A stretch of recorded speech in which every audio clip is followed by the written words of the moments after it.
What's up, guys? I just wanted to say gracias for, what was that? But anyways, I wanted to say gracias for following me so far. And for those of you that say it like I did a minute ago, I want to fix that part of your pronunciation. So the monster of Spanish pronunciation is that letter that you like to call R. Guess what? There is no R in Spanish. There is R and R. So that's one R, two R. I mean, I'm trying not to say the word R to you, but what I want to do to you is for you is teach you how to pronounce that today. So just repeat after me. We're gonna say some stuff you know how to say in English. All right, say the word gotta, like I've got to go. I've got to go. Well, that double T sound in the gotta, same thing in the word Betty, needy, booty, all these things. That's the sound that you would use in Spanish when you have the letter ere, which you would call R if you're looking at it and thinking in English. So the first thing you got to do is remember, forget about how it's spelled until you can pronounce this. You shouldn't be reading any Spanish right now. You should be focusing on how to make it sound like a native speaker. So repeat after me. We're going to say gotta. Now let's get rid of the G sound. It's ara. And guess what? You just said, if you were to write it in Spanish, it would look like A-R-A. Ara. Now, if you see that in your mind, A-R-A, it's going to sound like this, ara. So you have to forget about the letters, all right? What we're going to do, though, you already learned the vowels in Spanish, A, E, I, O, U. And if you're starting on this video and you skip the first three, I recommend you going back and working through those exercises. But what we're going to do is we're going to pronounce the same sound using the vowels, just like we do with every other thing that's hard to pronounce in Spanish, or hard for a lot of people. So you're going to go ara, ere, iri, oro, uru. Look at what my tongue's doing. Ara, ere. It's just flicking the roof of my mouth. So ara, ra, ra, ra, ra, ra, ra, ere, re, re, re, re, re, re, iri, ri, ri, ri, ri, ri, ri, oro, ro, ro, ro, ro, ro, ro, uru, ru, ru, ru, ru, ru, ru. If you can make it sound like that, then you're on your way. So let's use some actual Spanish words. How about this one? Let's start over with the word gotta. We're gonna go morph this word from English into Spanish. So say gotta, now gora, ora, hora, hora. That means time. ¿Qué hora es? Or ¿qué horas son? All right, so now we're gonna use the word petty. Like that was so petty. But we're gonna tighten our lips for the P sound. So it's petty. Now change the N to O. Pero. Pero.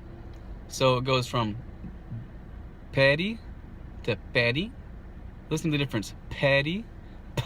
When you pronounce the P in English, it's got a lot of air with it. P, you know?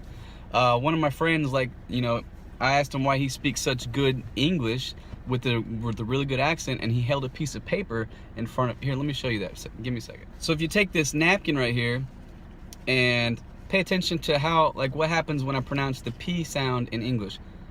Petty. Now what about in Spanish? Betty. Betty. Betty. It didn't do anything. Petty, English, Spanish, Betty. Now let's just go to the actual word. It's the Spanish word for but, like, well, I would go, but that word is pero. Now listen to the English pronunciation first. It's pero.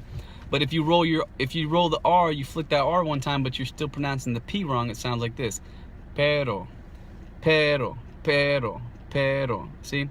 But if you tighten your lips, pero, pero. There's not enough air coming out to really move the napkin. So first of all, we got hora. Then we have pero.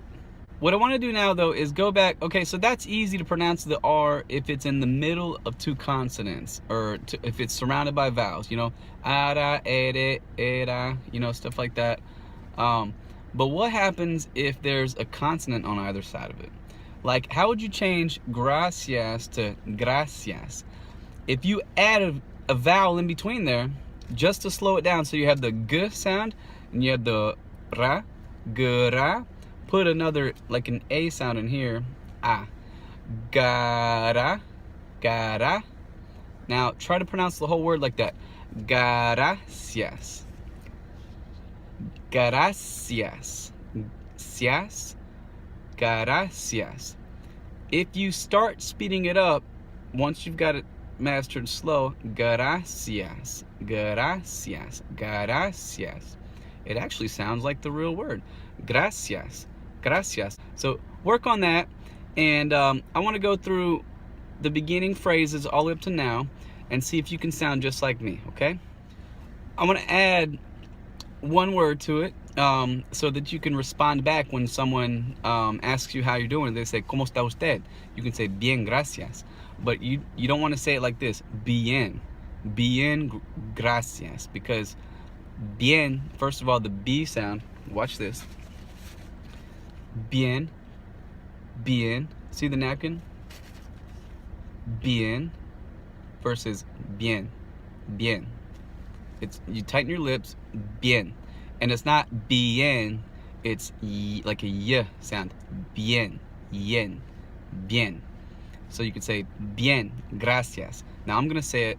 I want you to try to say it and sound like me. Bien, gracias. Let's go back to the first phrase I said that wasn't Spanish. Hola, ¿cómo está usted? Bien, gracias, right? Let's say it in Spanish this time. See if you can do it like me. Hola, ¿cómo está usted? The response from his side, of course, being bien, gracias. Hola, ¿cómo está usted? Bien, gracias.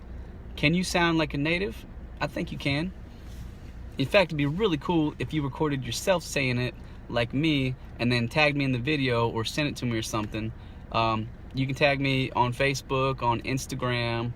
You can send me a message on Snapchat. I got the links in the video description. But look, if you like these videos and want to see when I'm posting, go up there to the bell notification. Like, you subscribe to the channel, but you got to subscribe to notifications to find out when I'm uploading these videos. But I've had an overwhelming response, positive responses to these videos.